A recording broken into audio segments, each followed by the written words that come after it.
오늘 우리에게 주신 하나님 말씀은 시편 73편입니다. 시편 73편 16절부터 28절까지의 말씀입니다. 시편 73편 16절에서 28절까지의 말씀입니다. 네, 다 찾으셨나요? 네, 구약성경 855페이지 정도 됩니다. 시편 73편 16절에서부터 28절까지의 말씀을 저와 여러분이 한 절씩 교독하도록 하겠습니다. 내가 어쩌면 이를 알까 하여 생각한즉 그것이 내게 심한 고통이 되었더니 하나님의 성소에 들어갈 때에야 그들의 종말을 내가 깨달았나이다.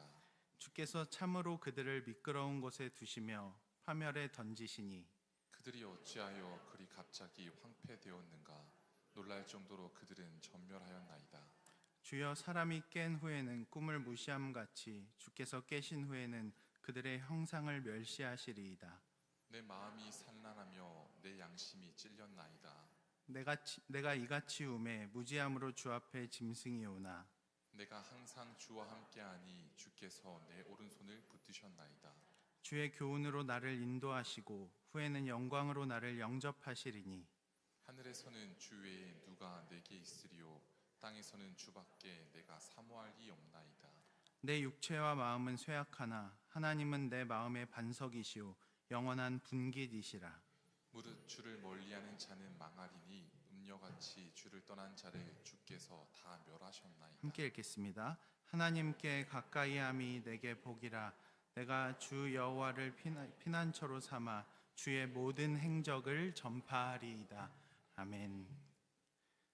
우리 시편 73편의 말씀으로 오늘 함께 은혜를 나누고자 하는데요. 여러분은 혹시 시편 좋아하십니까? 네, 끄덕끄덕 해주셔서 감사합니다. 저 역시도 시편을 참 좋아합니다. 참 많은 성경의 권들이 있지만 저도 시편을 매우 좋아합니다. 보통 우리가 말씀을 보면은 율법서라든지 이렇게 예수님의 말씀을 통해서 그 하나님의 말씀이 우리에게 전해지죠. 마치 위에서 그 말씀이 이렇게 내려져 오는 것 같은 느낌을 받습니다. 그런데 시편은 그와 반대입니다.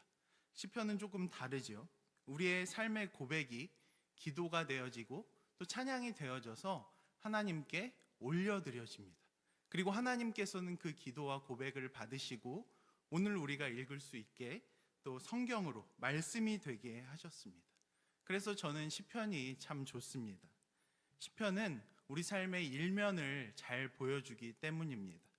삶과 관련 없는 저 먼 곳의 이야기가 아니라 연약한 나의 감정, 우리가 살고 있는 세상의 이야기, 그리고 신앙의 문제를 담고 있기 때문에 저는 시편이 참 좋습니다. 오늘 우리가 읽은 본문의 저자 역시 어떠한 삶의 문제로 어려워하고 있습니다. 오늘 우리가 읽은 16절에 이렇게 말합니다. 내가 어쩌면 이를 알까 하여 생각한즉 그것이 내게 심한 고통이 되었더니. 지금 그는 어떤 풀리지 않는 문제로 인해서 심한 고통을 지금 겪고 있습니다. 그렇다면 여러분, 이 심한 고통 가운데 있는 사람은 누구일까요? 우리가 보통 시편 하면 누구를 떠올리나요? 두 글자, 바로 다윗을 떠올립니다. 실제로 시편 총 150편 가운데 절반에 가까운 그 본문을 다윗이 썼다고 알려져 있습니다. 그러나 오늘 본문의 저자는 다윗이 아닙니다. 바로 아삽이라는 사람입니다. 아삽은 다윗과 같은 시대의 사람인데 그는 이제 성전에서 찬송하는 마치 찬양대의 악사와 같은 악사라는 사람이었습니다. 악사들의 수석이었습니다. 즉 그는 평소에 성전과 가까이 있고 예배하는 일에 봉사하던 자였습니다.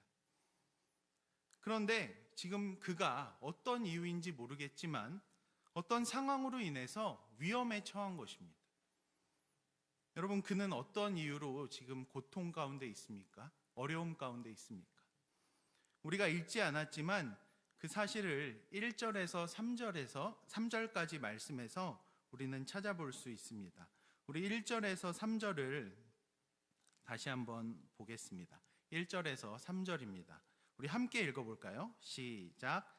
하나님이 참으로 이스라엘 중에 마음이 정결한 자에게 선을 행하시나 나는 거의 넘어질 뻔하였고 나의 걸음이 미끄러질 뻔하였으니 이는 내가 악인의 형통함을 보고 오만한 자를 질투하였음이로다. 여러분, 그 이유가 잘 나타나 있죠. 뭐라고 말씀하고 있습니까? 악인의 형통함 때문에 라고 말하고 있습니다. 여기서 악인의 형통함이라는 그 형통함의 원어의 의미는 여러분이 잘 알고 계시는 바로 샬롬이라는 단어입니다. 이 샬롬이란 단어, 우리 뜻을 잘 알고 있죠. 평안이라고 많이 알고 있고 우리가 그렇게 인사할 때도 많이 사용하는 단어입니다. 그런데 이 샬롬이라는 단어는 여러분 성경에서 온전함, 완전함이라는 의미를 가지고 있습니다. 그리고 이 온전함은 단순히 그냥 완전함이 아니라 하나님과의 관계 속에서 나타나는 완전함, 하나님과 관계 속에서 나타나는 그 온전함을 의미하는 것입니다. 그러나 오늘 본문에서 샬롬이 누구를 묘사하는 데 쓰였습니까? 바로 악인을 묘사하는 데 쓰였습니다. 여러분, 왜 악인을 묘사하는 데 사용하고 있을까요? 이 단어를. 그것은 바로 역설적으로 완전히 반대의 측면을 이야기해 주고 싶어서입니다. 하나님과의 온전한 관계의 샬롬, 그 형통함이 아니라 악인의 샬롬, 하나님과 관계가 어그러지고 망가진 상황을 표현하기 위해서 악인의 샬롬이라는 표현을 사용한 것이죠. 그런데 여러분, 지금 오늘 본문에 나타난 문제는 무엇입니까? 하나님을 멀리한 자들, 그들의 인생을 하나님의 사람이 부러워하고 있다는 것입니다. 그렇다면 오늘 이 시인이 부러워하고 있는 악인들의 삶은 어떠합니까? 한번 4절에서 13절의 말씀인데요.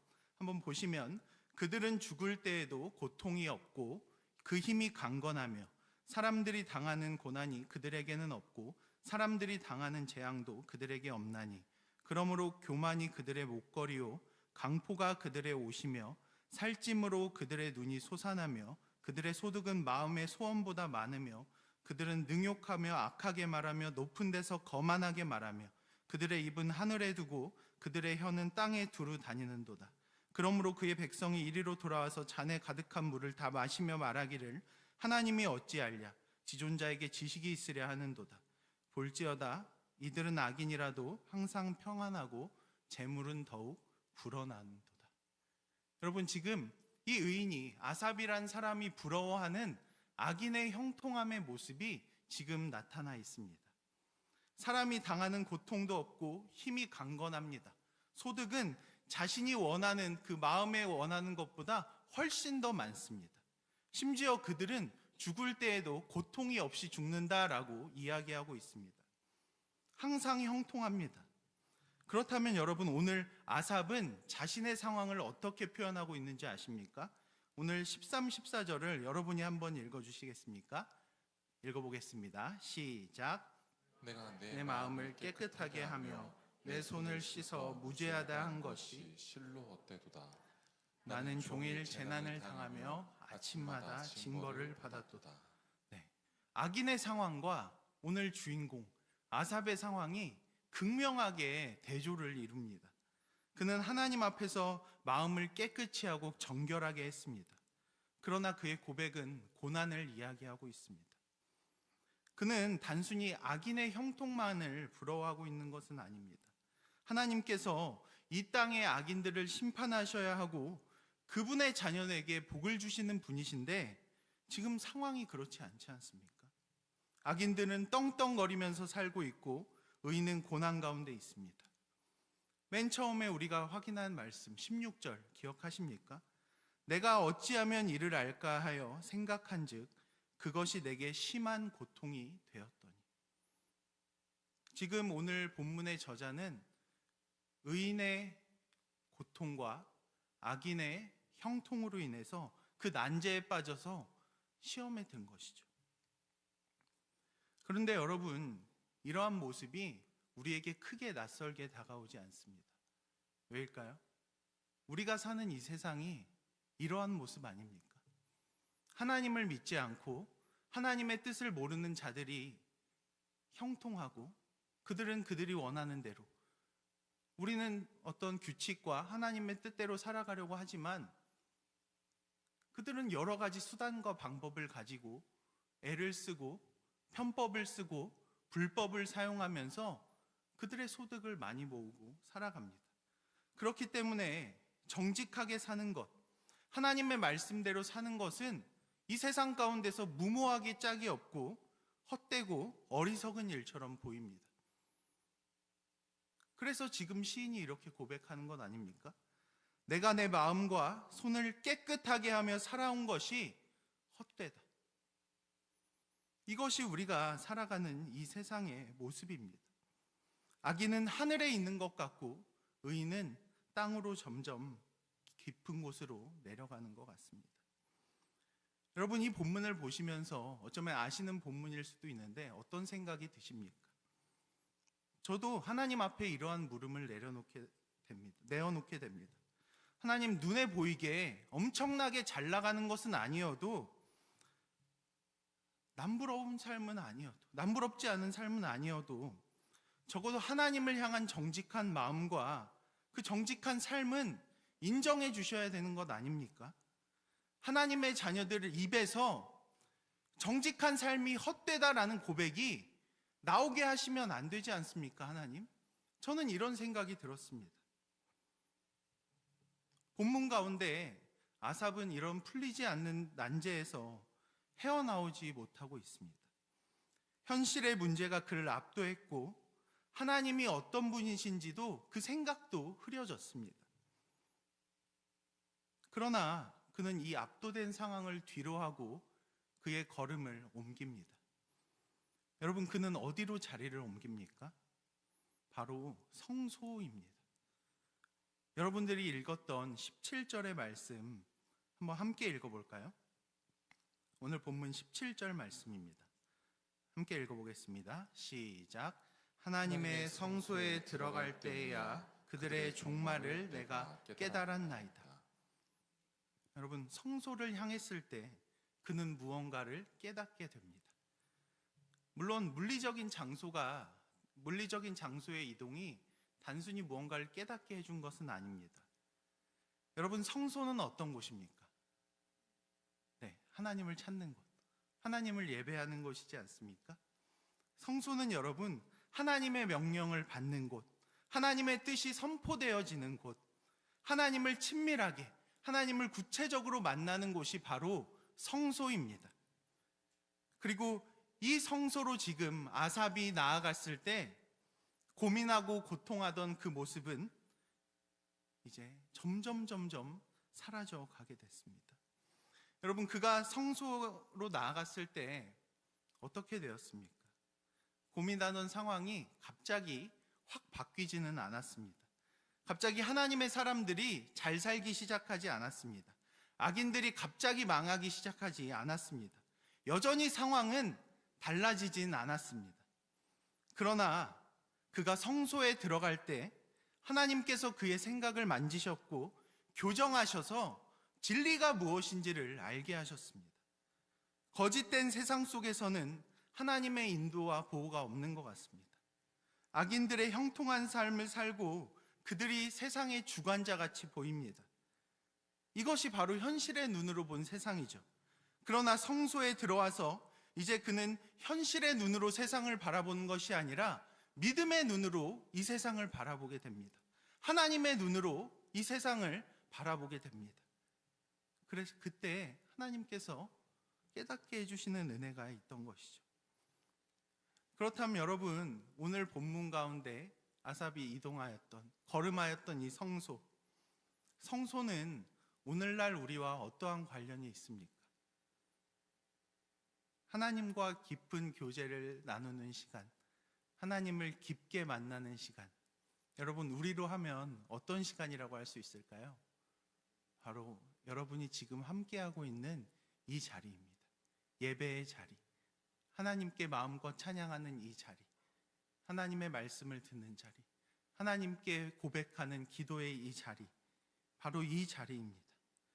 따라서 이 자리에서 우리는 우리의 삶의 모든 것을 하나님 앞에 내어드리며 나아가야 합니다.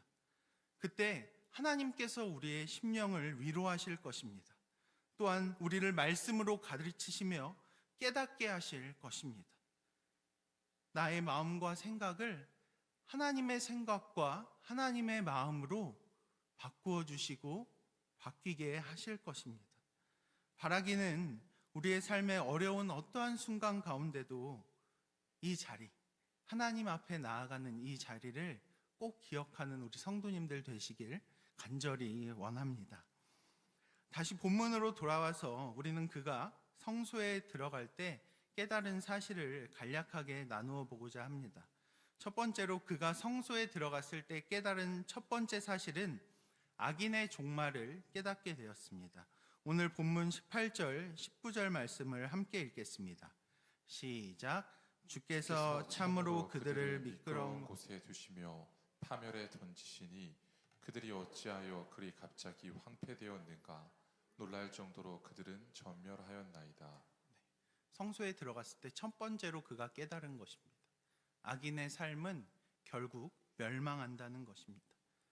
처음에는 아삽이 미끄러질 뻔하였고 아삽이 신음하고 고통 가운데 있었지만 성소에 그가 들어갔을 때 하나님께서 그에게 첫 번째로 깨닫게 하신 것은 바로 악인의 삶은 결국 멸망이라는 사실입니다. 우리의 삶에 있어서 겉으로 보이는 것이 모든 것인 것처럼 보이나 여러분, 그것이 모든 것이 아닙니다. 성경은 분명히 말하고 있습니다. 여호와를 떠난 자들의 삶, 하나님을 떠난 자들의 삶은 결국 멸망이라고 말씀합니다. 시편 37편에 보시면 이렇게 말씀합니다. 내가 악인의 큰 세력을 본즉 그 본래의 땅에 서 있는 나무 잎이 무성함과 같으나 내가 지나갈 때에 그는 없어졌나니 내가 찾아도 발견하지 못하였도다. 온전한 사람을 살피고 정직한 자를 볼지어다. 모든 화평한 자의 미래는 평안이로다. 범죄자들은 함께 멸망하리니 악인의 미래는 끊어질 것이나 의인들의 구원은 여호와로부터 오나니 그는 환난 때에 그들의 요새이시로다. 아멘. 우리가 악인의 미래를 확인할 때 동시에 하나님의 자녀들, 그들의 삶의 미래를 확인하게 됩니다. 현재 여러 가지 고난과 여러 어려움으로 힘들어하고 계신 성도님들 계십니까? 우리가 믿고 있는 것을 굳게 잡기 원합니다. 우리가 가지고 있는 것을 믿음으로 고백하며 나아가기 원합니다. 두 번째로 그는 성소에 들어갈 때에 연약한 자신의 모습을 깨닫습니다. 21절, 22절에 이렇게 말씀합니다. 내 마음이 산란하며 내 양심이 찔렸나이다. 내가 이같이 음에 무지함으로 주 앞에 짐승이오나. 여러분, 악인의 멸망함을 깨닫는 동시에 그는 나 자신의 연약했던 삶의 모습을 돌아보게 됩니다. 그리고 그 사실을 부끄러워하게 됩니다. 그는 무지함으로 진리를 바라보지 못하였고 눈앞에 벌어진 현실만 보았습니다. 즉 잠시 있다가 없어지는 이 구름과 같은 세상을 보며 또 그곳에서 성공하는 사람들에게 가치를 두었습니다. 질투하고 부러워했죠. 그러나 이러한 생각들은 언제 깨어져 버렸습니까? 바로 하나님의 성소에 들어갈 때 깨어져 버린 것이죠. 결국 그는 자신의 이 무지함을 회개하고 돌아보게 된 것입니다. 마지막으로 그가 성소에 들어갈 때 깨달은 것, 바로 이것입니다. 23절, 내가 항상 주와 함께하니 주께서 내 오른손을 붙드셨나이다. 이제 그는 눈에 보이는 것을 부러워하지 않습니다. 보이진 않지만 언제나 함께 하시는 그 하나님, 나를 붙드시고 나를 보호하시는 그 하나님을 경험했기 때문입니다. 여러분, 하나님의 함께 하심을 알고 경험하는 자는 사실 모든 것, 최고의 것을 소유하고 있는 사람입니다. 이것은 세상의 부와 명예, 어떤 것과도 비교할 수 없는 것입니다. 하나님의 이러한 인도와 보호는 단지 이러한 지식적인 것이 아닙니다. 어떤 메시지를 주기 위해서 우리에게 보여주는 개념도 아닙니다. 이 땅에 당신의 자녀들을 향한 하나님의 인도와 보호는 여러분 실제로 존재합니다. 그것을 지금 오늘 시인은 경험하고 그것을 노래하고 있는 것이죠. 여러분, 오늘 말씀을 조금 정리해보자 보고자 합니다. 오늘 말씀 속의 아삽은 고통의 상황 가운데 성소에 나아갔습니다. 그리고 성소에 나아갈 때에 하나님께서는 악인의 멸망과 자기 자신을 돌아보게 하시는 그 회개, 그리고 그럼에도 불구하고 늘 인도하시고 보호하시는 하나님에 대해서 알게 하셨습니다. 그 고통은 하나님 안에서 해결되었습니다. 그의 고통의 노래를 찬양으로 그리고 기쁨의 노래로 하나님께서 바꾸어 주신 것이죠. 이제 그의 인생은 더 이상 다른 사람을 바라보고 악인의 형통을 바라보지 않습니다. 신자의 진짜 형통, 신자의 정말 참된 복에 대해서 초점을 맞추고 바라보게 됩니다. 오늘 본문 28절입니다. 우리 함께 오늘 본문 28절을 읽어볼까요? 함께 읽어보겠습니다. 하나님께 가까이 함이 내게 복이라. 내가 주 여호와를 나의 피난처로 삼아 주의 모든 행적을 전파하리이다. 아멘. 우리 한 번만 다시 읽어볼까요? 시작. 하나님께 가까이 함이 내게 복이라. 내가 주 여호와를 나의 피난처로 삼아 주의 모든 행적을 전파하리이다. 여러분, 우리 성도의 인생 가운데 가장 큰 복은 무엇입니까? 재물을 늘리고 부동산을 늘리고 우리 자녀들이 잘 되는 것, 그것도 참 복입니다. 그러나 그것이 우리 성도의 진정한 형통은 아닙니다. 우리 인생의 진정한 복이 아닙니다. 오늘 하나님의 말씀은 우리에게 이렇게 분명히 말합니다. 너희의 인생의 진정한 형통과 복은 바로 하나님을 가까이 하는 것이다. 그것이 바로 택함받은 너희가 살아가는 것이다 라고 이야기하고 있습니다. 여러분, 우리는 한번 돌아보기 원합니다. 무엇을 바라보고 살아가고 있습니까? 무엇을 몰두하고 무엇에 관심을 가지고 무엇에 초점을 맞추고 우리가 살아가고 있나요? 저는 말씀을 준비하면서 좀 제 스스로가 회개할 만한 일들, 그리고 또 회개되는 생각들이 있습니다. 저는 수원에 살고 있습니다. 아시는 분도 계실 텐데 이제 수원에서 가장 좋은 동네에 살고 있습니다.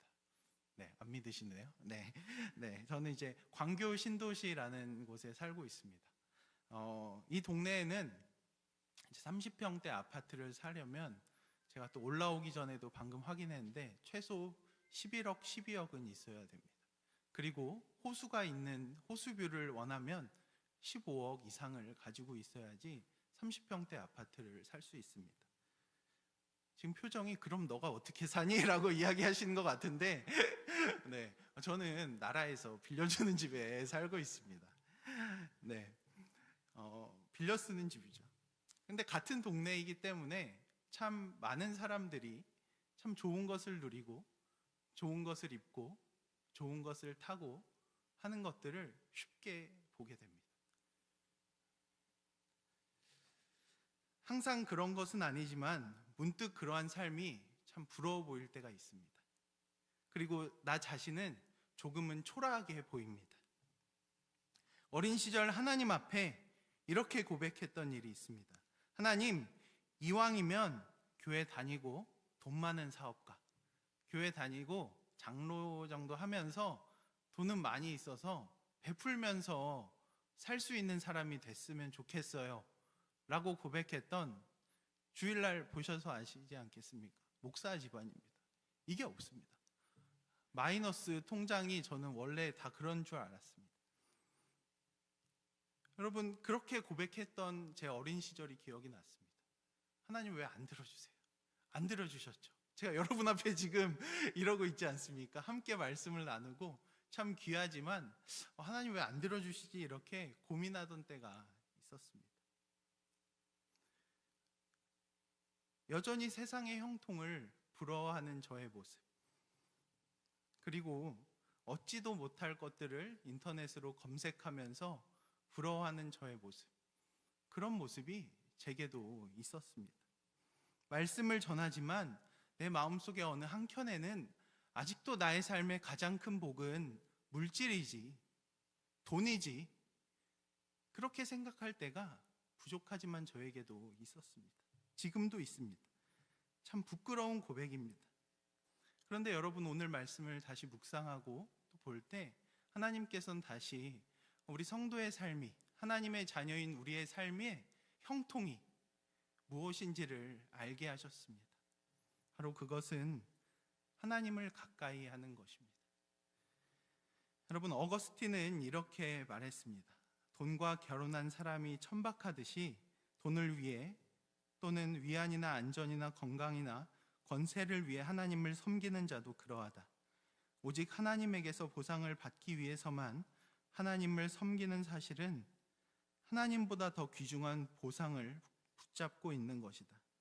우리가 하나님을 섬기면서 마땅히 추구해야 할 유일한 보상은 하나님 자신이다. 그리고 하나님 자신만을 위해 하나님을 찾고 하나님을 섬기며 다른 어떤 보상에 대해서 진짜로 관심을 갖지 않는 사람은 항상 하나님으로 만족해야 할 것이다. 하나님께서는 전심으로 자신을 찾는 사람에게 자신을 나타내시겠다고 약속하셨기 때문이다 라고 이야기했습니다. 여러분, 우리가 이런 소망의 고백이 있었으면 좋겠습니다.